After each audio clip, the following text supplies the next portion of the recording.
51 number present आहे. ठीक आहे, आपण सुरुवात करूया. मी ऑलरेडी माझा स्क्रीन प्रेझेंट करतेय.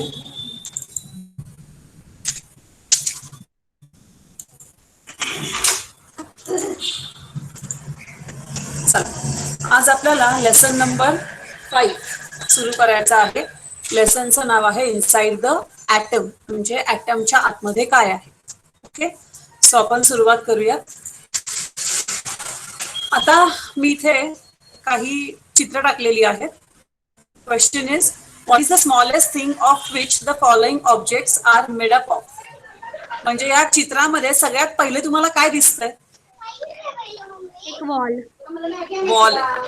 ती वॉल कशाची बनलेली आहे?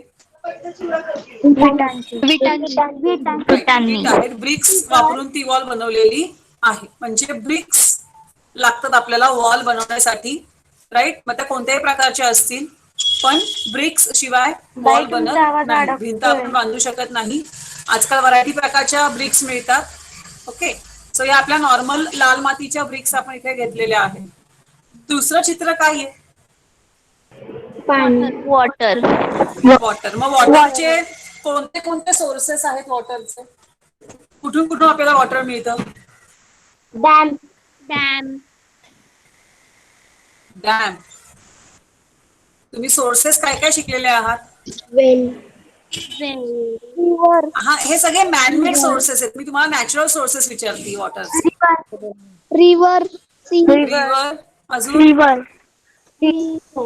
सी. अजून ओशियन्स, लेक्स. अजून water streams, waterfall. Very good. हे सगळे काय आहेत? वॉटरचे नॅचरल सोर्सेस. मग ह्यात वॉटर म्हणजे काय असतं? तर याच्यामध्ये वॉटर म्हणजे ड्रॉप्स असतात आणि हे ड्रॉप्स एकत्र येऊन मोठा असा लेक किंवा ओशियन किंवा सी तयार होतं. खूप सारे वॉटर ड्रॉप्स त्यामध्ये असतात, असंख्य. आपण त्याला काउंट पण नाही करू शकत. म्हणजे जेवढ्या आकाशात तारे आहेत त्याच्या कितीतरी पटीने जास्त तुम्हाला काय दिसतात? वॉटर ड्रॉपलेट्स दिसतात, असतात, म्हणजे ओशियन्स मध्ये. तिसरं चित्र ते कुणाचं आहे? ट्री. मग ट्रीचे काय काय ऑर्गन्स असतात?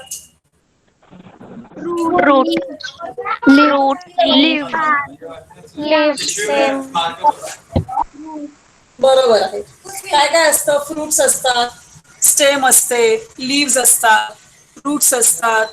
बरोबर आहे. पण हे लीव्स, रूट, स्टेम हे सगळे कशाचे बनलेले असतात? हे सगळे कशाचे बनलेले असतात? सांगू शकता? रूट, स्टेम, लीव्स हे सगळे कशाचे बनलेले असतात? आपली बॉडी कशाची बनलेली आहे? ऑर्गन्सचे. राईट. ऑर्गन्स कोणते कोणते आपल्या बॉडीमध्ये? कोणते कोणते ऑर्गन्स आपल्या बॉडीमध्ये? Heart, lungs, liver. बरोबर आहे. हे सगळे इंटरनल ऑर्गन्स आहेत. एक्सटर्नल कोणते कोणते ऑर्गन्स आहेत? Hand, leg. बरोबर आहे. राईट. मग असेच ऑर्गन्स या ट्रीला पण आहेत. जसे आपल्याला आहेत तसे ट्रीला पण ऑर्गन्स आहेत. पण मग हे ऑर्गन्स कशाचे बनलेले असतात? आठवा. काय एकत्र येऊन ऑर्गन्स? जसं बघा, मला भिंत बांधायची, मी ब्रिक्स घेतल्या. मला ओशियन तयार करायचं आहे, सी तयार करायचं आहे, मला वॉटर सोर्सेस तयार करायचे आहेत. मी काय घेतलं? पाण्याचे थेंब घेतले. Have taken water drops. मग तसं जर मला एक मोठं ट्री तयार करायचं आहे, त्याचे वेगवेगळे ऑर्गन्स आहेत. लीव्स आहेत, रूट्स आहेत, स्टेम आहे. आपली बॉडी पण बघा, हँड्स आहेत, लेग्स आहेत, इंटेस्टाईन आहे, हार्ट आहेत, लंग्स आहेत. मग हे सगळे ऑर्गन कशाचे बनलेले असतात? कशाचे बनलेले असतात हे ऑर्गन्स? सांगू शकता तुम्ही? ऍटम्स का बाई? नाही. नाही. क्लोरोप्लास्ट. नाही. क्लोरोप्लास्ट मुळे त्याला ग्रीन कलर असतो. Very good, very good, very good. Tissues आणि सेल हे करेक्ट आन्सर आहे. टिश्यूज आणि सेल हे करेक्ट आन्सर आहे. पण सगळ्यात लहान युनिट आपल्या बॉडीचं म्हणजे सेल. आपली बॉडी जी आहे तिचं सगळ्यात लहान युनिट म्हणजे काय असतं? सेल. आपली जी बॉडी आहे ती सेलची बनलेली असते. सेल्स एकत्र येतात, टिश्यूज तयार होतात आणि मग हे टिश्यूज एकत्र आले की ऑर्गन्स तयार होतात. हे नेहमी लक्षात ठेवायचं, तुम्हाला 9वी 10वी पर्यंत लागणार आहे. ओके, सो आपल्या बॉडीचं जसं ही भिंत जशी वॉल ही जशी वॉल ब्रिक्सची बनलेली आहे, ओशियन जसं वॉटर ड्रॉप्सचा बनलेला आहे, तसे हे जे प्लांट आहे किंवा हा जो ट्री आहे हा सेल्सचा बनलेला आहे. सेल्स शिवाय ट्रीजचे कोणतेच ऑर्गन्स फॉर्म नाही होऊ शकत, आपले पण नाही होऊ शकत. आणि आपली जेव्हा ग्रोथ आणि डेव्हलपमेंट होते ना त्यावेळेला आपल्या सेल्सची ग्रोथ आणि डेव्हलपमेंट होत असते. तुम्हाला लागलं, खरचटलं की जखम भरून निघते की नाही नंतर, तर तशीच राहते कायमस्वरूपी. नाही. हा, कारण त्या ठिकाणी नवीन सेल्स काय होतात, प्रोड्यूस होतात आणि त्या नवीन सेल्सची जखम काय करतात, भरून काढतात. आता हे चौथं जे चित्र आहे सोपं आहे फार. कशाचं आहे हे? शुगर. शुगरचं चित्र आहे. बरोबर आहे, हे शुगर आहे. कशाची बनलेली असते ही शुगर?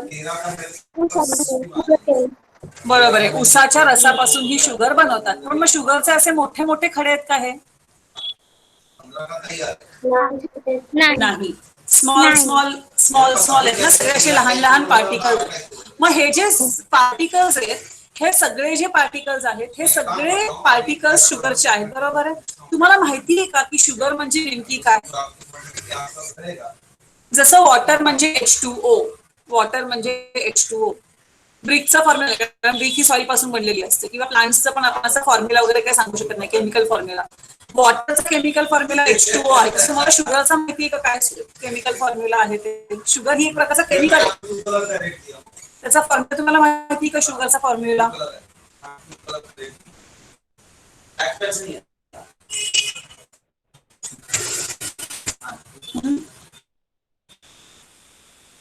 शुगरचा फॉर्म्युला तुम्हाला माहिती आहे का? शुगर मध्ये कोणकोणते एलिमेंट्स असतात तुम्हाला माहिती आहे का? ग्लुकोज असतो.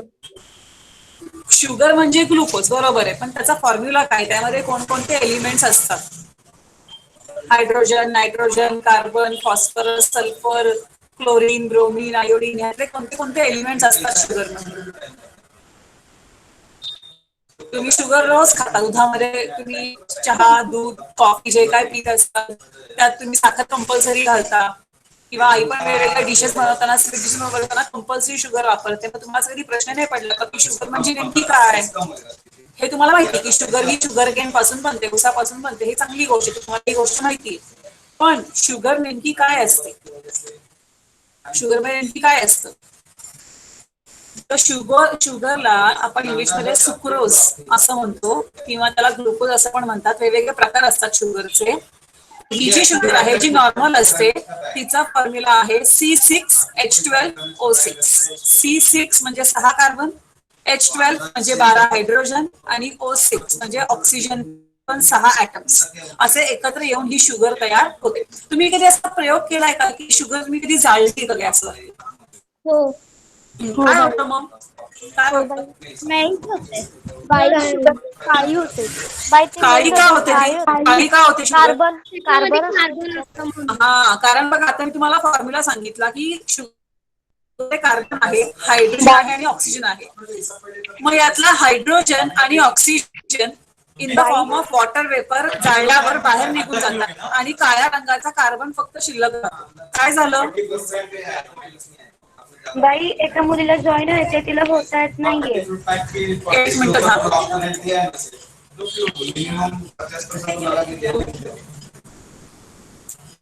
अरे 100% लगा देते नहीं कर रहे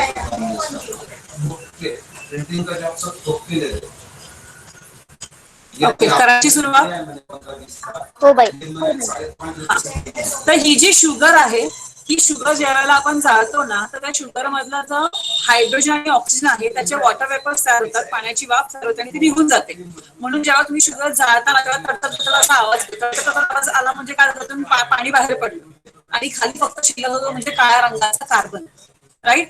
सो अशा प्रकारे ही शुगर ही ऍटम्सची बनलेली आहे. कोणते कोणते ऍटम्स त्याच्यामध्ये? कार्बन, हायड्रोजन आणि ऑक्सिजन. वॉटर पण हे कशाचं बनलेलं आहे? ऍटम्सचं बनलेलं आहे. कोणते कोणते ऍटम्स आहेत वॉटरमध्ये सांगता येतील? H2O म्हणजे कोणते कोणते आहेत? ऑक्सिजन. व्हेरी गुड, हायड्रोजन आणि ऑक्सिजन. आणि मी ज्या सेल्स बद्दल बोलले की नाही, सेल्स, तर सेल्स मध्ये तर खूप सारे न्यूट्रिएंट्स असतात, खूप सारे ऍटम्स असतात. सेलची जी मेम्ब्रेन असते म्हणजे बाहेरचं जे आवरण असतं सेलचं, ते बनलेलं असतं लिपिड्स आणि प्रोटीन्सचं. आणि प्रोटीन्स मध्ये कार्बन्स असतात, हायड्रोजन असतात, नायट्रोजन असतो, ऑक्सिजन असतो प्रोटीन्स म्हणलं तर. आणि तुमचं जे लिपिड्स आहेत, लिपिड्स मध्ये फॉस्फरस वगैरे असतो. सो अशा प्रकारे खूप सारे प्रकारचे वेगवेगळे एलिमेंट्स एकत्र येऊन आपल्या सेल तयार होतात. सॉइल मध्ये पण बघा खूप सारे एलिमेंट्स असतात की नाही सॉइल मध्ये. खूप सारे एलिमेंट्स असे असतात की जे आपल्याला सॉइल मध्ये आढळतात. कळालंय का हे? हो बाई. हो बाई. हो बाई. ओके. सो आज आपल्याला हे म्हणजे जर आपलं पूर्ण लाईफ म्हणजे लिव्हिंग असू देत नॉन लिव्हिंग असू देत त्याच्यामध्ये बघा वॉल आणि वॉटर हे नॉन लिव्हिंग थिंग्स आहेत. पण ट्री आणि ऊसापासून मिळालेली ही शुगर ही समवॉट लिव्हिंग शुगर ही इनडायरेक्टली लिव्हिंग सोर्स पासून मिळालेली आहे आणि ट्री पण लिव्हिंग आहे. म्हणजे नॉन लिव्हिंग असू देत किंवा लिव्हिंग असू देत सगळ्यांकडे कंपल्सरी काय आहेत ऍटम्स आहेत. ऍटम्स शिवाय काहीही तयार होऊ शकत नाही. आपली पूर्ण बॉडी ही जरी सेलची बनलेली असली तरी आपल्या सेल सुद्धा ऍटम पासूनच बनलेल्या आहेत. वेगवेगळ्या एलिमेंटचे ऍटम्स एकत्र येऊन आपल्या सेल्स तयार झालेल्या आहेत. सॉइल असू देत वॉटर असू देत एअर असू देत सगळीकडे काय आहेत ऍटम्स आहेत. आता मला सांगा एअर मध्ये कोणते कोणते गॅसेस असतात? Oxygen, carbon dioxide, oxygen, carbon dioxide, सगळ्यात जास्त कोणता वायू आहे आपल्या कोणता गॅस आहे एअर मध्ये? Nitrogen, nitrogen. किती पर्सेंट आहे माहिती आहे का तुम्हाला? 71, ओके. ऑक्सिजन किती आहे? हॅलो सई. 21, 28 आहे.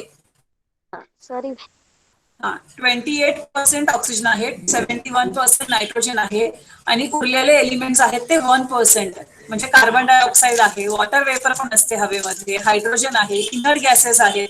इनर्ट गॅसेस तुम्हाला माहिती आहेत कोणते कोणते आहेत? Inert gases xenon, very good. Xenon, neon, neon very good, krypton, krypton, महत्वाचा विसरला तुम्ही हेलियम. हेलियम. ओके. सो हे जे इनर्ट गॅसेस आहेत हे सुद्धा आपल्या हवेमध्ये आहेत.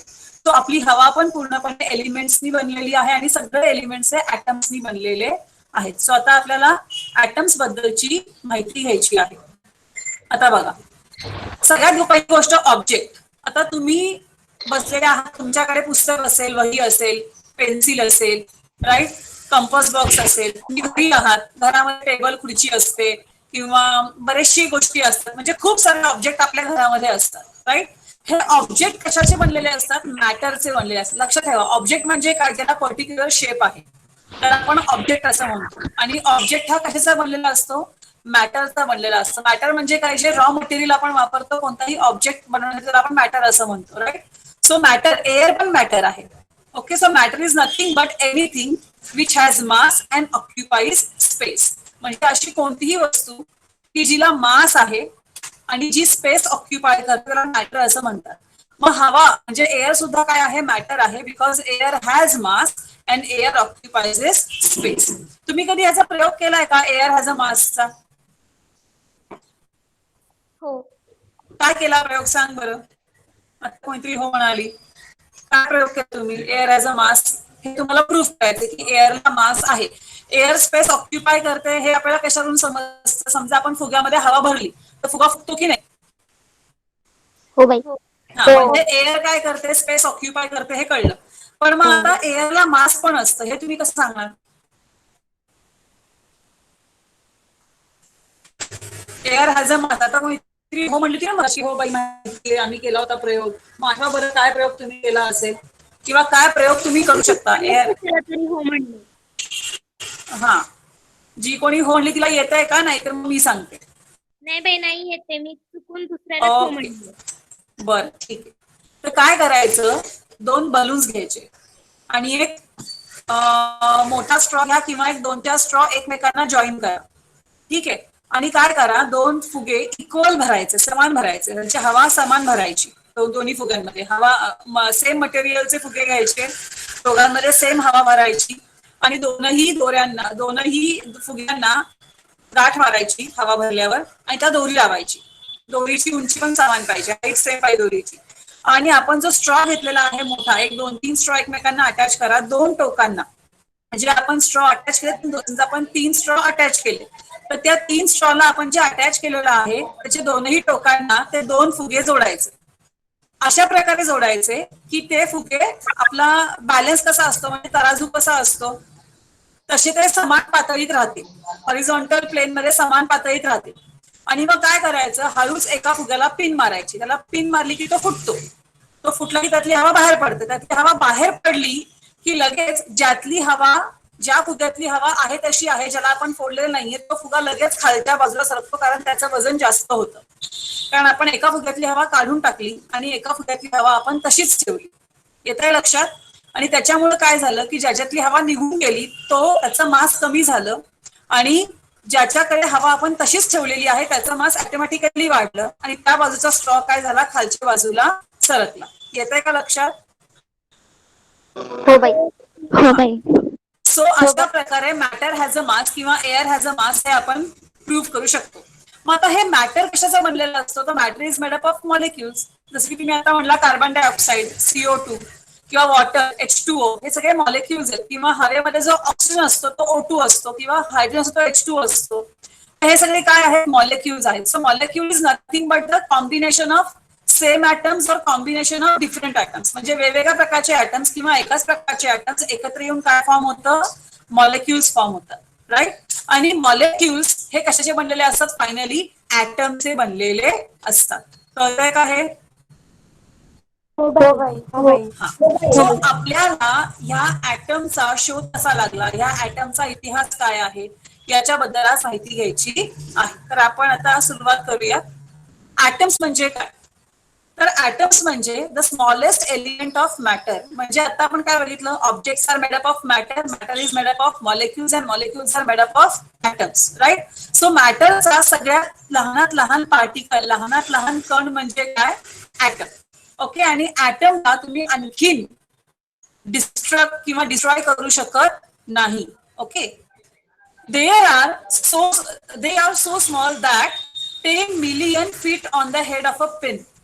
म्हणजे जर तुम्ही एखादी सुई घेतली किंवा एखादी टाचणी घेतली, तर त्या टाचणीच्या डोक्यावरती, डोकं माहिती ना टाचणीचं, म्हणजे जे टोक असतं, टोक, डोकं पण नका म्हणून, टोक म्हणा, जे टोक असतं की नाही टाचणीचं, त्या टोकावरती जवळपास 1 करोड ॲटम्स असतात. म्हणजे विचार करा ते टोक किती लहान असतं, किती पॉइंटेड बारीक असतं की नाही.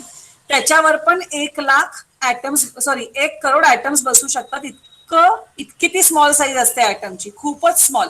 म्हणजे आपल्या व्हायरसपेक्षा पण स्मॉल. आपण व्हायरसची साईज बघितली, आपण व्हायरसची साईज कशामध्ये मोजतो, आपण लेसन नंबर 1 मध्ये शिकलो होतो. बरोबर आहे, आपण व्हायरसची साईज नॅनोमीटर मध्ये मोजतो. तर ॲटमची साईज आणखीन लहान असते. ॲटमची साईज जी आहे ती व्हायरसपेक्षा पण लहान असते. ओके. आणि एका सुईच्या टोकावरती जवळपास 1 करोड 10 मिलियन इतके काय असतात, ॲटम्स असतात. ओके. आता आपण पुढे जाऊया. आता ॲटमचा शोध कसा कसा लागला, कसं कसं कळलं की ॲटम आहेत बाबा. तर आपले भारतीय एक ऋषी होते ज्यांचं नाव होतं महर्षी कणाद. ह्यांनी भारतामध्ये ॲटमची संकल्पना मांडली. त्यांनी काय सांगितलं बघा, the concept of atom is more than 2500 years old. म्हणजे आजपासून 2500 वर्षापूर्वीपासून ॲटमची संकल्पना, ॲटमची कन्सेप्ट लोकांना माहिती आहे. Indian philosopher 6th century BC, म्हणजे BCचा अर्थ होतो बिफोर क्राइस्ट, म्हणजे ख्रिस्त जन्मापूर्वी किंवा क्राइस्ट जन्मापूर्वी. बिफोर क्राइस्टचा अर्थ होतो ख्रिस्त जन्मापूर्वी 6 शतकं, म्हणजे येशू ख्रिस्ताचा जन्म होण्याच्या आधी 6 शतकं, म्हणजे 600 वर्षापूर्वी असं म्हणू शकतो आपण. इंडियन फिलॉसॉफर होऊन गेले, त्यांचं नाव काय होतं, महर्षी कणाद. ते काय म्हणाले, he stated that there is a limit to divide matter into small particles. म्हणजे कोणताही मॅटर आहे त्याला तुम्ही लहान लहान पार्टिकल्स मध्ये विभाजित करू शकता, पण त्याला मर्यादा आहे, त्याला लिमिट आहे. शेवटी एक तुम्हाला त्याचा असा तुकडा मिळतो, तुम्ही त्याचं विभाजन करताय तुम्हाला डिवाइड करताय डिवाइड करता शेवटी तुम्हाला एक असा पीस मिळतो की जो इनडिव्हिजिबल असतो, ज्याला तुम्ही अजून डिवाइड करू शकत नाही, त्याचे तुम्ही आणखीन तुकडे करू शकत नाही. So, the indivisible particle that constitute matter were named by Kanad Muni as a परमाणु. आणि मग त्यांनी त्याला काय नाव दिलं, परमाणु. म्हणून बघा, आपल्याकडे ॲटमला मराठीमध्ये अणु असं म्हणतात. मग हा अणु शब्द कुठून आला, तर हा परमाणु या शब्दापासून आलेला आहे. परमाणु म्हणजेच अणु. परमाणु म्हणजे अतिशय लहान, जो इनडिव्हिजिबल आहे, ज्याचं आपण आणखीन विभाजन करू शकत नाही, त्याला म्हणायचं परमाणु. Meaning the smallest particle. ह्याच्यापेक्षा लहान कोणी नाही, हा सगळ्यात स्मॉल आहे. असा याचा अर्थ होतो. ही ऑल्सो स्टेटेड दॅट परमाणू इज इनडिस्ट्रक्टेबल. त्यांनी हेही सांगितलं की तुम्ही ह्याचा विनाश करू शकत नाही, कारण हा सगळ्यात लहान आहे. याचा विनाश होऊच शकत नाही, याला तुम्ही डिस्ट्रॉय करू शकत नाही, असं कोणी सांगितलं? महर्षी कणाद यांनी सांगितलं. हे कळलंय का? हो हो बाई. बाई. हो बाई. हो सो बाई. हे होते महर्षी कणाद. हो बाई. त्यांनी अणुसिद्धांत त्यावेळेला मांडला होता. हे महर्षी कणाद जे होते ते गुजरात मध्ये जे प्रभास पट्टण नावाचं एक ठिकाण आहे कच्छमध्ये, तिथे हे होते, त्या भागात हे राहायचे. ठीक आहे. सो हे होते महर्षी कणाद, जे भारतीय वंशाचे होते की ज्यांनी अणुचा सिद्धांत किंवा ॲटमचा जो कॉन्सेप्ट आहे ती पहिल्यांदा भारतामध्ये मांडली 600 वर्षांपूर्वी ख्रिस्त जन्माच्या. ओके. आता दुसरे होते डेमोक्रिटस. डेमोक्रिटिस हे भारतीय नाहीये. डेमोक्रिटिस हे कोण आहेत? हे ग्रीक फिलॉसॉफर आहेत. ग्रीक फिलॉसॉफर म्हणजे ग्रीस देश सगळ्यांना माहितीये. तर ग्रीस किंवा इटली या देशामधले ग्रीक फिलॉसॉफर होते हे डेमोक्रिटिस. खूप प्रसिद्ध असे हे व्यक्ती होते.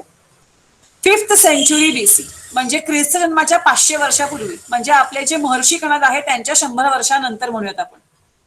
5th सेंचुरी BC म्हणजे ख्रिस्त जन्माच्या 500 वर्षांपूर्वी स्टेटेड दॅट, ते म्हणाले, matter is made up of small particles, की मॅटर जो आहे तो पुन्हा स्मॉल स्मॉल पार्टिकल्सचे बनलेले असतात.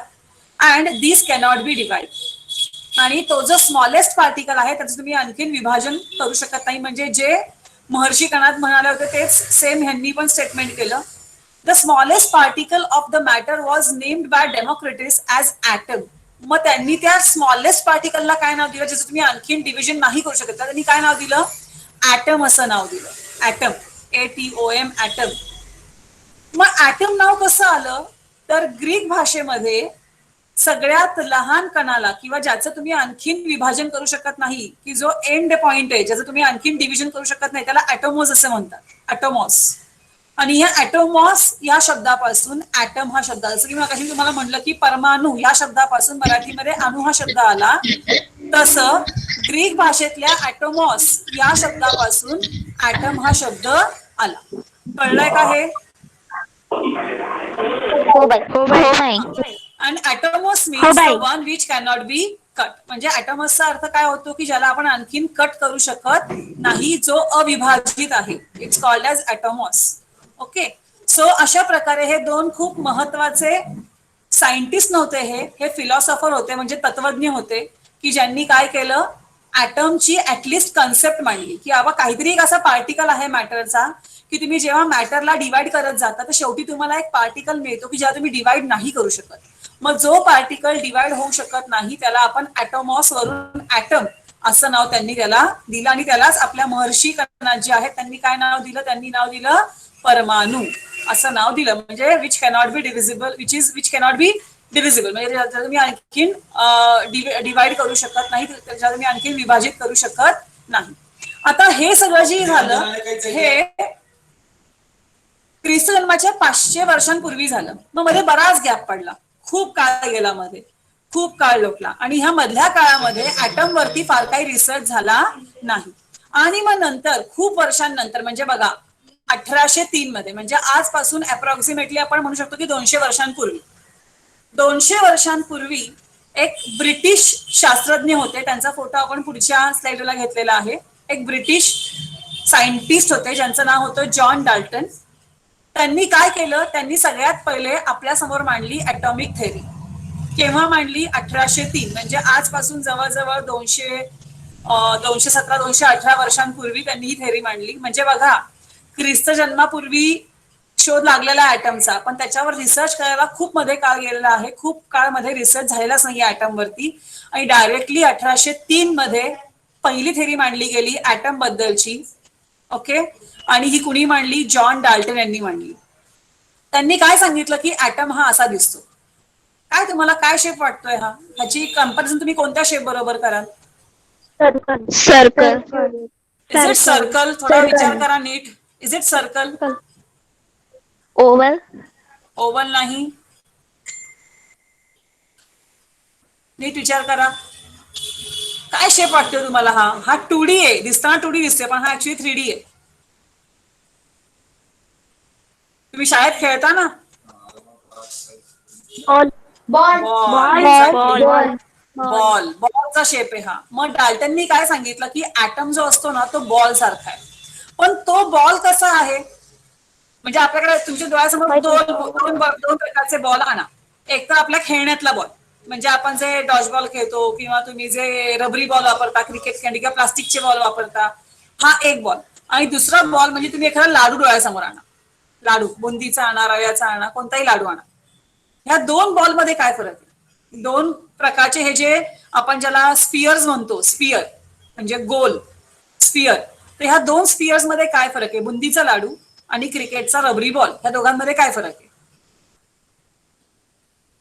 सांगू शकता बुंदीचा का? लाडू बुंदीपासून बनलेला असतो, छोटे छोटे हा. कण दिसतात त्यावर. हा बरोबर. हा आणि रबरी बॉल क्रिकेटचा रबरी बॉल प्लेन असतो, त्याचं करेक्ट. रबरी बॉल हा रबरापासून बनवलेला असतो आणि बुंदीचा लाडू हा बुंद्या एकत्र करून त्या एकत्र अशा दाबून त्यांना बनवलं जातं. पण दोघांमध्ये अजूनही काही फरक तुम्हाला सापडतोय? अजून काय फरक आहे दोघांमध्ये? इमॅजिन करा, अजून काय फरक आहे दोघांमध्ये? कमॉन इमॅजिन करा. अजून 3D आहेत.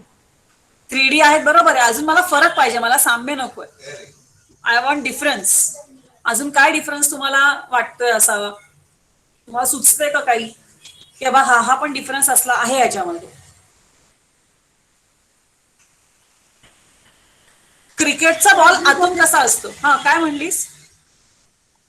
रबरी तो बॉल आहे ना, रबरी हा बॉल, त्याचा सरफेस प्लेन असतो आणि ह्याचा बुंदीच्या लाडूचा असा खडबडीत खडबडीत असतो. असतो. ओके. अजून मला अजून फरक पाहिजे. अजून म्हणजे माझं उत्तर मला मिळत नाही अजून. मला जे हवंय ते. रबरी बॉल मध्ये आतमधून हॉलो असतो. हा व्हेरी गुड. आतमध्ये हवा असते सगळी, आतमधून पोकळ असतो तो, बरोबर आहे ना? हो आतमध्ये हवा असते म्हणून तो बाउन्स हो होतो. बाई. हा आतमध्ये हवा आहे म्हणून तो बाउन्स होतो. बघा ना, तुम्ही ज्या वेळेला ग्राउंड वरती डॉजबॉल किंवा व्हॉलीबॉल खेळता, तुम्ही हवा भरून घेता की नाही? एकदम कडक हवा. हो बाई. हवा नसते त्याला तो बाउन्स नाही होत ना. हो बाई. हा तर तसा हा रबरी बॉल जो आहे त्याच्या आतमध्ये हवा भरलेली असते, किंवा हवा भरत नाही, ती ऑटोमॅटिकली भरली जाते. आणि रबरी बॉल हा आतून पोकळ असतो, हॉलो असतो. आणि बुंदीचा लाडू किंवा रव्याचा लाडू भरीव असतो, म्हणजे सॉलिड असतो आतून. तो सॉलिड म्हणजे तो आतून भरलेला असतो पूर्णपणे, राईट? तर हा जो ऍटम आहे ना, हा ऍटम बुंदीच्या लाडू सारखा नाहीये, तो बॉल सारखा आहे. बॉल सारखा म्हणजे तो आतून काय आहे? हॉलो आहे. असं कोणी सांगितलं? जॉन डाल्टननी सांगितलं की हा जो बॉल ऍटम आहे, it's like a ball, it's a hollow from inside, it's not like the, म्हणजे तुमच्या बुंदी लाडू सारखा नाहीये हा, आतून भरीव नाही, तर हा कसा आहे? आतून हॉलो आहे, असं सांगितलं जॉन डाल्टननी. बघा, according to him matter is made up of atoms and atoms are indivisible and indestructible. म्हणजे पुन्हा तेच झालं जे आतापर्यंत डेमोक्रेटने सांगितलं, जे आतापर्यंत महर्षी करांनी सांगितलं, तेच त्यांनी पुन्हा रिपीट केलं. According to him matter is made up of atoms. म्हणजे मॅटर जो आहे तो ऍटम्सचा बनलेला असतो. हे आपल्याला माहितीच आहे की मॅटरचा सगळ्यात स्मॉल पार्टिकल म्हणजे काय? ऍटम. की जो इनडिव्हिजिबल आहे, ज्याची तुम्ही आणखी विभागणी करू शकत नाही, आणि जो इनडिस्ट्रक्टिबल आहे, की ज्याचा तुम्ही विनाश देखील करू शकत नाही. ओके. आता मी पुढचा एक महत्वाचा मुद्दा सांगितला. All atom of an element are alike. म्हणजे समजा तुम्ही आयन घेतला, आयन म्हणजे काय? लोखंड घेतलं, किंवा तुम्ही कॉपर घेतलं, तांबं घेतलं, किंवा तुम्ही अल्युमिनियम घेतलं, तुम्ही पारा घेतला, मर्क्युरी घेतलं, तुम्ही ऑक्सिजन घेतला, तर ऑक्सिजनचे जेवढे ऍटम्स आहेत ते सगळे ऍटम्स सेम आहेत, त्यांच्यामध्ये काही फरक नाही. सगळे ऍटम्स कसे आहेत? सेम आहेत. ओके.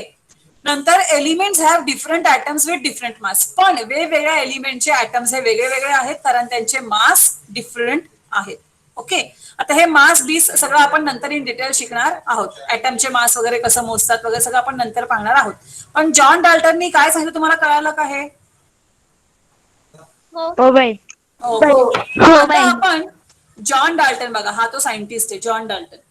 आता जॉन डाल्टननी काय केलं होतं, मी तुम्हाला ह्याच्यावरचा एक होमवर्क पण शेवटी देणार आहे बरं का. हा चार्ट नीट बघून ठेवा. हा चार्ट तुम्हाला परत शेवटी पण मिळणार आहे. ह्या चार्टवरती मी तुम्हाला एक होमवर्क पण देणार आहे नंतर. आता जॉन डाल्टन हा जो होता ना, तर त्यांनी काय केलं होतं की त्या वेळेला त्याला जे काही एलिमेंट्स माहित होते त्या प्रत्येक एलिमेंट्सची इथं नाव आहेत. Hydrogen, azote, carbon, oxygen, phosphorus, sulphur, magnesia, lime, soda, potash, strontian, barytes, iron, zinc, ही वेगवेगळी काय आहेत एलिमेंट्सची नावं आहेत त्याला माहित असलेल्या. तर त्यांनी त्या प्रत्येक एलिमेंटला एक सिम्बॉल दिलेला होता. जसं की हायड्रोजन त्यांनी काय सिम्बॉल दिला होता, सर्कल त्याच्यामध्ये डॉट. अझोटला त्यांनी काय दिला होता, सर्कल त्याच्यामध्ये लाईन. कार्बनला पूर्ण ब्लॅक, ऑक्सिजनला पोकळ गोल, फॉस्फरसला गोल त्याच्यामध्ये 3 लाईन्स. येते का लक्षात? म्हणजे अशा प्रकारचे सिम्बॉल्स त्यांनी दिलेले होते कुणी, जॉन डाल्टननी. ओके. मग ह्या जॉन डाल्टननी काय काय सांगितलं पुढे बघा. हे बघा, तुम्हाला माहिती पाहिजे बरं काय सगळ्या गोष्टी. काय तुम्हाला पुढे कधी क्विज कॉम्पिटिशन मध्ये असं केव्हा तरी हे येऊ शकतं. आणि याच्यावरचं मी होमवर्क पण तुम्हाला पुढे दिलेला आहे. बघा त्याने काय काय सांगितलं डाल्टनने. त्याने पहिलं वाक्य असं सांगितलं, all matter is made up of very small particles known as atoms. म्हणजे मॅटर जो आहे हे मॉलिक्युल्सचा बनलेला असतो. पण मॉलिक्युल्स कशाचे बनलेले असतात, ॲटम्सचे बनलेले असतात. म्हणजे फायनली मॅटर हा अतिशय स्मॉल, सगळ्यात स्मॉल पार्टिकल्स म्हणजे ॲटम्सचा बनलेला असतो. पुढे, in a chemical reaction atoms are indivisible particles which can't be created or destroyed. म्हणजे जेव्हा कोणत्याही प्रकारची केमिकल रिॲक्शन होते त्यावेळेला 2 वेगवेगळ्या प्रकारचे किंवा सेम ॲटम्स एकत्र येतात आणि नवीन प्रोडक्ट तयार करतात. म्हणजे याच्यामध्ये कोणताही ॲटम क्रिएट होत नाही किंवा डिस्ट्रॉय होत नाही. फक्त एका प्रकारच्या कंपाऊंडचं रूपांतर दुसऱ्या प्रकारच्या कंपाऊंड मध्ये केलं जातं केमिकल रिॲक्शन्स मध्ये. म्हणजे केमिकल रिॲक्शन ज्या वेळेला होतात त्यावेळेला कोणत्याही प्रकारचे ॲटम्स तयार होत नाहीत किंवा डिस्ट्रॉय होत नाहीत. आहे तेच ॲटम्स पुन्हा पुन्हा वापरले जातात वेगवेगळ्या प्रकारे. पुढे बघा, atoms of given element are identical in mass and chemical properties. तर उदाहरणार्थ समजा माझ्याकडे साखरेचे 2 खडे. हा, असं होईल का की मी एक खडा तोंडात टाकला तो मला चवीला गोड लागला आणि दुसरा खडा तोंडात टाकला तो मला चवीला आंबट लागला, असं होईल का? नाही. नाही. नाही. दोन्ही खडे चवीला कसे लागतील? गोड. समजा मी दोनही खडे साखरेचे जाळले तर असं होईल का की एकाने काळा रंग दिला, एकाने हिरवा रंग दिला किंवा निळा रंग दिला, असं होईल का? नाही. दोघं पण काय करणार आहेत? सेम. सेमच काळाच रंग देणार आहेत. बरोबर आहे की नाही? कारण का? कारण त्यांचं केमिकल प्रॉपर्टीज सेम आहेत. आणि त्यांचं, आता मी तुम्हाला साखरेच्या मास बद्दल नाही सांगू शकत कारण साखरेच्या खडे लहान मोठे असू शकतात, त्यामुळे मास डिफरंट असू शकतो साखरेच्या खड्याच्या बाबतीत. पण इन जनरल ॲटम्स जर तुम्ही एकाच एलिमेंटचे घेतले, समजा तुम्ही कॉपरचे ॲटम्स घेतले, सगळ्या कॉपरच्या ॲटम्सचं मास सेम असतं, त्यांच्या केमिकल प्रॉपर्टीज पण सेम असतात. ओके, ह्यांचा तुम्ही जास्तीचा अभ्यास 9th आणि 10th मध्ये करालच. atoms of different elements contains different masses and chemical properties. पण तुम्ही काही ॲटम्स हायड्रोजनचे घेतले आणि तुम्ही काही ॲटम्स जर ऑक्सिजनचे घेतले तर त्या दोघांच्या पण मासेस डिफरंट असणार, त्यांच्या केमिकल प्रॉपर्टीज पण डिफरंट असणार कारण ते एलिमेंट्सच डिफरंट आहेत. राईट? पुढे बघा, atoms of different elements contains different masses and chemical properties. हे झालं. atoms combine in the ratio tiny whole numbers to make a compound. जसं की समजा आपल्याला वॉटर तयार करायचंय. वॉटर तयार करायचंय म्हटल्यावर आपल्याला किती हायड्रोजन आणि किती ऑक्सिजनचे ॲटम्स लागतात? हायड्रोजनचे 2 लागतात आणि ऑक्सिजनचे 1. एक्झॅक्टली. आता मला कार्बन डायऑक्साईड तयार करायचा आहे, CO2. मला किती कार्बन आणि किती ऑक्सिजन लागतील?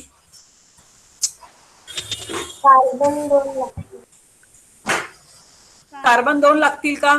ऑक्सिजन 2 लागतील. आणि कार्बन 1 लागेल. बरोबर आहे. म्हणजे जेव्हा तुम्हाला एखादं कंपाऊंड तयार करायचं असतं तर हे कंपाऊंड तयार करताना तुम्हाला पर्टिक्युलर संख्येमध्ये एलिमेंट्सचे ॲटम्स लागतात. असं काही नाही की आपण भेळ कशी तयार करतो, चहा कसं तयार करतो, तसं नाहीये याचं. जर तुम्हाला एखादा कंपाऊंड तयार करायचा असेल तर तुम्हाला पर्टिक्युलर संख्येमध्ये ॲटम्स, एलिमेंटचे ॲटम्स एकत्र करून घ्यावे लागतात, तरच ते कंपाऊंड तयार होतं. ते कंपाऊंड तयार होत नाही. ओके, पुढे बघा.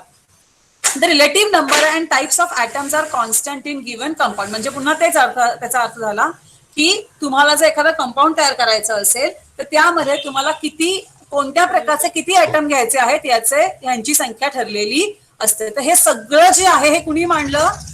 जॉन डाल्टन यांनी हे मांडलं ॲटॉमिक थेअरी सोबत. त्यांनी ॲटमचं तर सांगितलंच की ॲटम हा बॉल सारखा आहे, पण त्या ॲटमची काय काय वैशिष्ट्ये आहेत हे पण त्यांनी सांगितलं.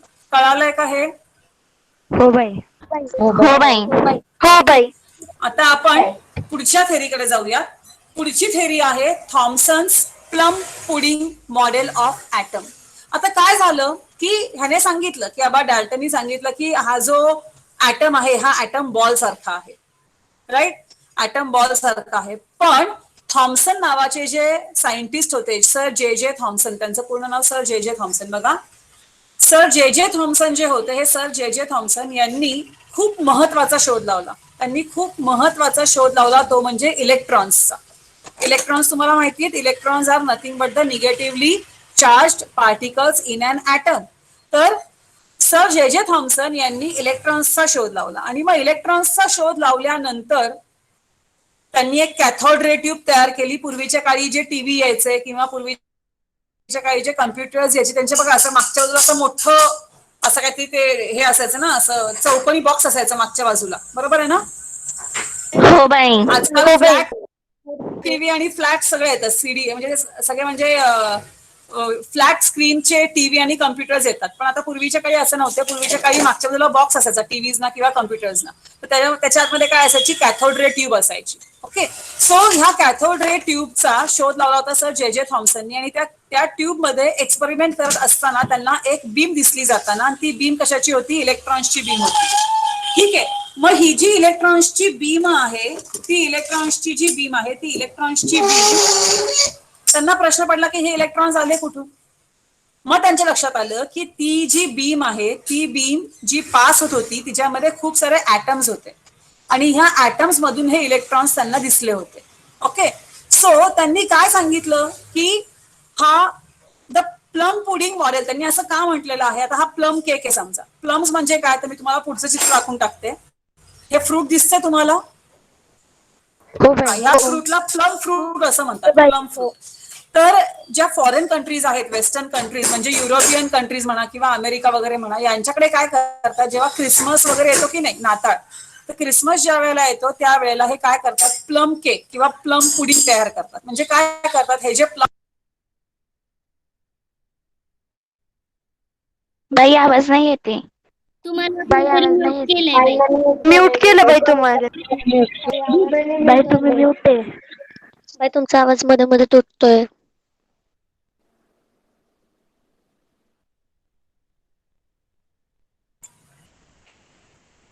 घुबेनी मला म्यूट केलं.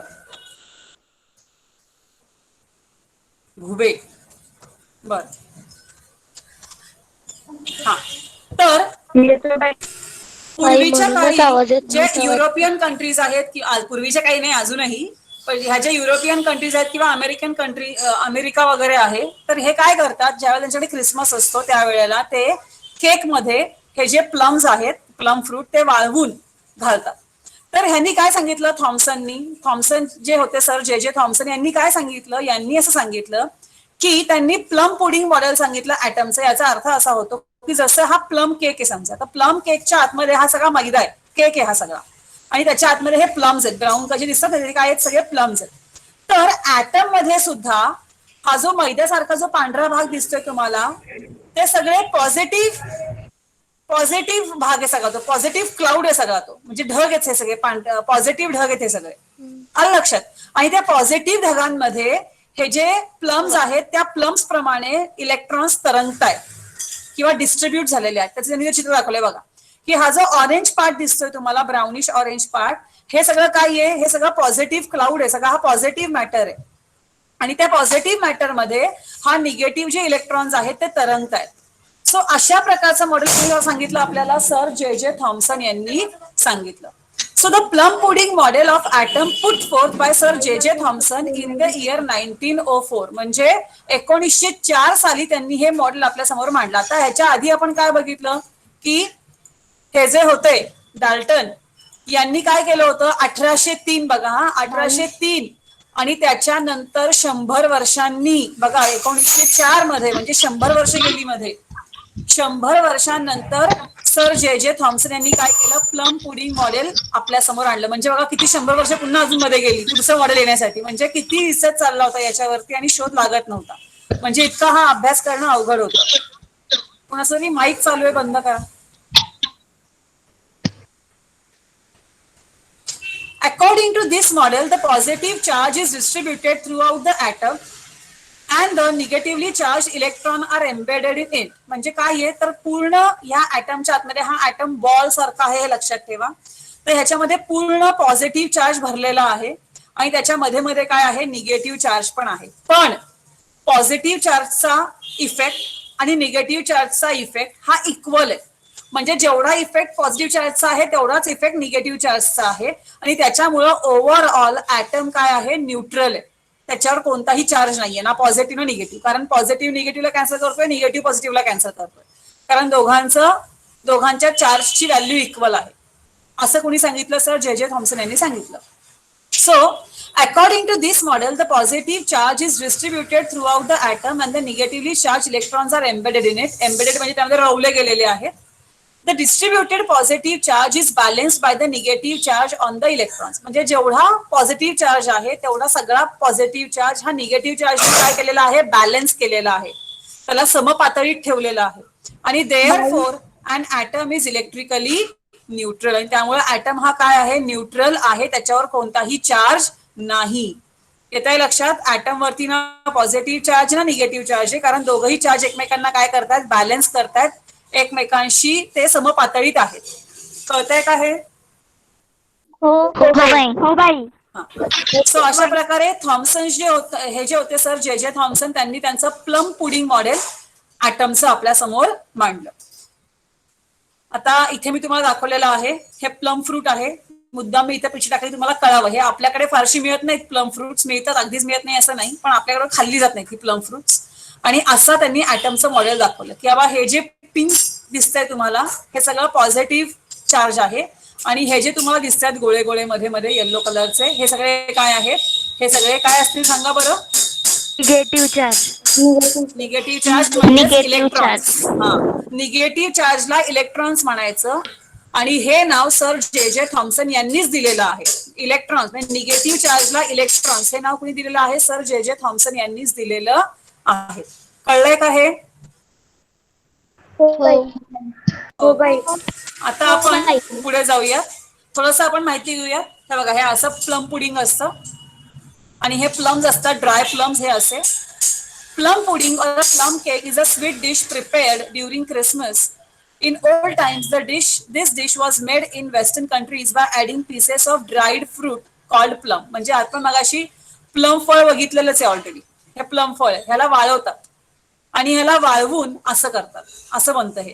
आणि मग हे केक्स मध्ये त्याच्या पिठात घालतात केक बेक करण्यापूर्वी आणि त्याच्या पिठात घालून मग अशा प्रकारचा केक तुम्ही तयार करू शकता. ह्याला प्लम केक असं म्हणतात. हे पूर्वीच्या काही वापरायचे अजूनही वापरत असतील पण सध्या मनुके किंवा खजूर पण वापरले जातात. ॲप्रिकॉट्स वापरतात म्हणजे अक्रोड वगैरे वापरतात बदाम वापरतात. असे वेगवेगळे ड्रायफ्रुट्स वापरून आजकाल केक बनवले जातात. कळलं हे सगळ्यांना? आता आपण येऊयात होमवर्ककडे. येणार आहोत होमवर्ककडे. आता होमवर्क तुम्हाला करायचा आहे आणि हा होमवर्क तुम्ही मला उद्या 12 वाजण्यापूर्वी करून पाठवणार आहात. मी तुम्हाला ह्या शेवटच्या 2 स्लाइड तुमच्या वर्गाच्या ग्रुपवर शेअर करणार आहे आणि हा होमवर्क तुम्ही मला करून उद्या दुपारी 12 वाजेपर्यंत पाठवणार आहात. जसा मी हा चार्ट केलेला आहे सेम तुम्ही चार्ट करायचा आहे. मी तुम्हाला आता हे सांगणार आहे काय आणि कसं. तुम्ही यासाठी गुगलची मदत घेऊ शकता. गुगलवर तुम्ही वेगवेगळ्या गोष्टी शोधू शकता याच्या. ठीक आहे. आता होमवर्क असा आहे बघा. कम्प्लीट द फॉलोइंग चार्ट म्हणजे खालील चार्ट तुम्हाला पूर्ण करायचा आहे. First one is done for you. त्यातलं पहिलं मी तुम्हाला करून दाखवलेलं आहे. Names of few substances in our day to day life are given below in the chart. तुम्हाला ह्या चार्ट मध्ये मी काही आपल्या डे टू डे लाईफ मधल्या सबस्टन्सेस दिलेले आहेत. जसं की विनेगर आहे. विनेगर कुठे वापरतो आपण? विनेगर कुठे वापरते आई? सलाड्स मध्ये. अजून आईला विचारा. आई असेल ना? हा नूडल्स मध्ये. बरोबर आहे. चायनीज स्पेशली चायनीज पदार्थ बनवताना आपण काय करतो विनेगरचा वापर भरपूर करतो. विनेगर शिवाय चायनीज पदार्थांना चायनीज टेस्ट येत नाही. ओके. सगळ्यांना माहिती आहे? हा. वॉशिंग सोडा सगळ्यांना माहिती आहे? शुगर माहिती आहे सगळ्यांना? शुगर आणि नॉर्मल सॉल्ट पण सगळ्यांना माहिती आहे. तर हे आपल्या दैनंदिन जीवनातले वेगवेगळे पदार्थ आहेत, केमिकल्स आहेत की जे आपण आपल्या रोजच्या जीवनामध्ये वापरतो. तर तुम्हाला काय करायचं, या प्रत्येकाचा केमिकल फॉर्म्युला तुम्हाला शोधायचा की वॉटरचा काय फॉर्म्युला आहे, बेकिंग सोड्याचा काय आहे, वॉशिंग सोड्याचं काय आहे, शुगरचा काय आहे, कॉमन सॉल्टचा काय फॉर्म्युला तुम्हाला शोधायचा केमिकल फॉर्म्युला. मग तो केमिकल फॉर्म्युला तुम्हाला इथे लिहायचा या भागामध्ये. जसं की मी विनेगर लिहिलेला आहे CH3COOH, हा विनेगरचा केमिकल फॉर्म्युला. विनेगरला सायंटिफिक भाषेमध्ये ऍसिटिक ऍसिड पण असं म्हणतात. ओके, सो हा CH3COOH हा ऍसिटिक ऍसिड म्हणजेच विनेगरचा फॉर्म्युला आहे. सो मी काय केलंय की ह्याच्यामध्ये कोणते कोणते एलिमेंट्स आहेत. तर पहिला कोणता आहे, C म्हणजे कार्बन आहे, दुसरा H म्हणजे हायड्रोजन आहे, तिसरा O म्हणजे ऑक्सिजन आहे. तर असे हे 3 वेगवेगळे कंपाऊंड्स, सॉरी 3 वेगवेगळे एलिमेंट्स यामध्ये वापरलेले आहेत. मी मुद्दाम 4 कॉलम केलेले आहेत कारण तर चौथा एलिमेंट असं तर तुम्ही तो पण इथे लिहू शकता, पण इथे नाहीच, त्यामुळे आपण इथे काय केलेलं आहे, डॅश मारलेला आहे. कळलंय का? हो बाई कळलं. आपण डॅश मारलेला आहे, येतंय लक्षात तुम्हाला हे? आता सेम मला कोणीतरी सांगा बरं, वॉटरचा काय फॉर्म्युला आहे? H2O. तुम्ही केमिकल फॉर्म्युला काय लिहिणार? H2O लिहिणार, बरोबर आहे. H2O लिहिल्यावर एलिमेंट 1 काय येईल? हायड्रोजन. हायड्रोजन, बरोबर. एलिमेंट 2 काय येईल? ऑक्सिजन. ऑक्सिजन, बरोबर आहे. बस एलिमेंट 3 आणि 4 मध्ये डॅश आहे ना, तिथे काहीच नाही ना, कारण 3 आणि 4 हे एलिमेंट नाहीच, त्याच्यामध्ये 2च एलिमेंट आहेत, हायड्रोजन आणि ऑक्सिजन. बेकिंग सोडाचा फॉर्म्युला तुम्हाला माहिती का? बेकिंग सोडा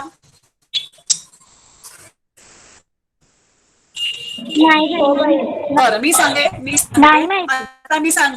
NaHCO3, तुम्हाला हे नेटवरती मिळेल. NaHCO3 म्हणजे सोडियम, हायड्रोजन, कार्बन आणि ऑक्सिजन, याच्यामध्ये 4 एलिमेंट्स आहेत. कळलं काय फॉर्म्युला आहे याचा? NaHCO3 तुम्हाला नेटवरती सापडेल. मग तुम्हाला इथे लिहायचंय NaHCO3, एलिमेंट 1 Na म्हणजे सोडियम, एलिमेंट 2 हायड्रोजन म्हणजेच H, एलिमेंट 3 कार्बन म्हणजे C आणि एलिमेंट 4 म्हणजे ऑक्सिजन O. कळालंय का बेकिंग सोडा? हो बाई. वॉशिंग सोडा तुम्हाला फॉर्म्युला माहिती आहे का? नाही. वॉशिंग सोड्याचा फॉर्म्युला आहे Na2CO3. काय फॉर्म्युला आहे? Na2CO3. वॉशिंग सोड्याचा फॉर्म्युला आहे Na2CO3 म्हणजे सोडियम कार्बोनेट. मग Na2CO3 मध्ये Na म्हणजे सोडियम आहे, C म्हणजे कार्बन आहे आणि O3 म्हणजे O आहे, ऑक्सिजन आहे. तर 3च एलिमेंट्स याच्यामध्ये आहेत. शुगरचा फॉर्म्युला मगाशी मी तुम्हाला सांगितला होता. शुगरचा फॉर्म्युला आहे C6H12O6. काय फॉर्म्युला आहे शुगरचा? C6H12O6 हा शुगरचा फॉर्म्युला आहे. तर तुम्हाला हा फॉर्म्युला पण सापडेल. वेगवेगळ्या प्रकारचे फॉर्म्युले असतात, तुम्हाला जो सापडेल तो तुम्ही लिहू शकता, कारण वेगवेगळ्या प्रकारच्या शुगर्स आहेत आणि मग त्याचे पण एलिमेंट्स तुम्हाला पुढे लिहायचे आहेत. कळलं हे सगळ्यांना? हो बाई. कॉमन सॉल्ट काय फॉर्म्युला आहे? कॉमन सॉल्ट आपलं मीठ. NaCl. Very good. NaCl आहे. म्हणजे 2च एलिमेंट्स आहेत. कोणते 2 एलिमेंट्स त्याच्यामध्ये? सोडियम. Very good. सोडियम आणि कॅल्शियम. हा, Cl म्हणजे काय? Cl म्हणजे क्लोरीन. Cl म्हणजे काय? क्लोरीन. तुम्हाला इथे लिहायचं आहे NaCl आणि इथे लिहिणार आहात तुम्ही Na म्हणजे सोडियम, Cl म्हणजे क्लोरीन. हे 2 तुम्हाला एलिमेंट 1 आणि एलिमेंट 2 लिहायचे आहेत. जेवढे एलिमेंट्स आहेत तेवढेच लिहा. तर पुढचे एलिमेंट्स डॅश करा. एवढेच लागतील तुम्हाला. आता आपण चेक पण केलं, 4पेक्षा जास्त एलिमेंट्स कोणत्याच फॉर्म्युल्यामध्ये होत नाहीये. त्यामुळे हा अभ्यास कळला सगळ्यांना? हो बाई.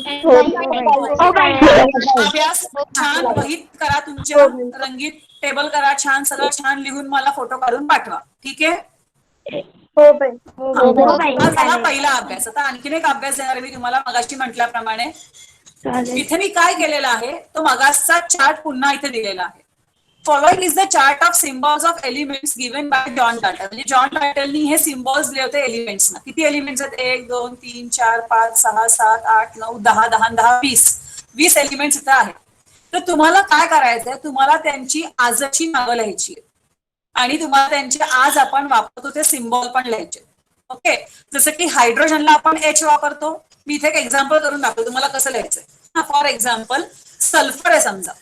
सल्फर जो आहे त्याला आपण काय सिम्बॉल वापरतो आता, एस. जॉन डाल्टननी जो सिम्बॉल वापरला तो मी कंसात टाकलेला, तर तुम्हाला पण कंसात टाकायचा आहे. जॉन डाल्टननी वापरलेला सिम्बॉल तुम्हाला कंसात टाकायचा. आणि काय केलंय, गोलाच्या आतमध्ये प्लसचं साईन.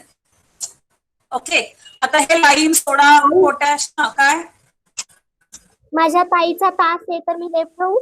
हो चालेल. अभ्यास फक्त हाच आहे ना हो ह्याचे. हो हो हो हो हो. तर तुम्हाला असंच सगळं मला करून पाठवायचं आहे. चार्टच तयार करा याचा पण एक. नाव लिहा एलिमेंटचं, त्याचं आत्ताचं नाव लिहा, त्याचा डाल्टननी काय सिम्बॉल होता तो लिहा, आणि मग आत्ता त्याला आपण कोणतं अक्षर वापरतोय ते लिहायचं. कारण सध्या आपण अशी सिम्बॉल नाही वापरत, सध्या आपण काय वापरतो, अल्फाबेट वापरतो. मग ती स्मॉल कॅपिटल अशी कॉम्बिनेशन करून आपण वापरतो. तर ती तुम्हाला यायची आहे. करताल मग हा अभ्यास आज. हो बाई. आणि ही सगळी माहिती तुम्हाला कुठेही तुम्हाला गुगलवर सगळी माहिती मिळणार आहे. कळालं? बाई तुम्ही हे फोटो ग्रुपवरती पाठवणार आहात का? मी तुम्हाला ह्या दोनही स्लाइड्स ग्रुपवरती शेअर करते, त्याची तुम्ही काळजी करू नका.